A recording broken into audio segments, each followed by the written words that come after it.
In communications, one of the concepts we talk about is media richness theory, and it basically says that different media convey more or less information when we're trying to communicate with people. So for example, when you're face-to-face, you're communicating more information in terms of tone of voice and vocalizations and hand gestures than you are when you're doing something like texting. And I think it's important to keep in mind when people are communicating with a mask that half of the visual information from their face is missing. And as a result, they need to work a little bit extra hard to communicate their tone the way that they normally would with just facial expression. So speakers who are wearing a mask, of course, need to speak a little bit louder, but they should really be thinking about the visual information that's not being provided by their face, including things like tone. You can vary your pitch more to get emphasis. You can stress words more so that your meaning is still clear to people, even if they don't have that visual information. And you can do more with hand gestures than you might normally do in order to convey the tone and the seriousness or the point that you're trying to make. Naturally, I'm a soft-spoken person, and with the mask on, it makes it a little harder for people to hear me. So now that I have a mask on, I project much more than I used to. Facial expressions, it's a little hard to read because you see most of your facial expressions in other than your eyes, a lot in your mouth and in your jaw.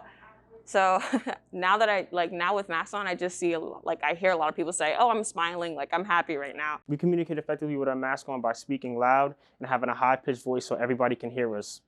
You can just tell by the eyes, because I'm smiling right now, can't you see? But when I'm... That's a really good question.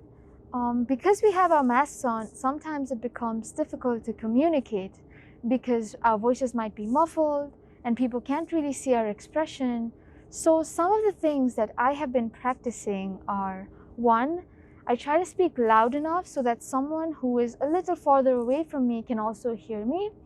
2, I try to pronounce and enunciate every word properly so that it isn't muffled. And 3rd, I use hand gestures and other nonverbal cues to express my ideas or to communicate efficiently. So those are the 3 things that can help you also.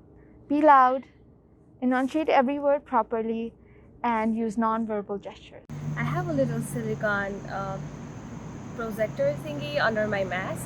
You can get it on Amazon and it's really cheap. So if you put it under a mask and you put your mask on above it, it makes it easier to talk and breathe on the mask.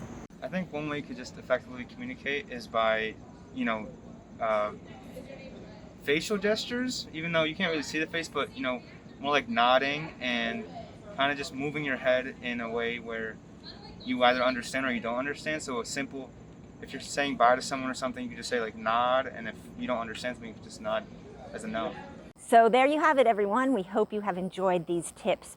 Remember, when you're wearing a mask, you need to communicate verbally or non-verbally to let people know you've received what they've said. And as the saying goes, the eyes are the window to the soul. So keep smiling and share that light with others.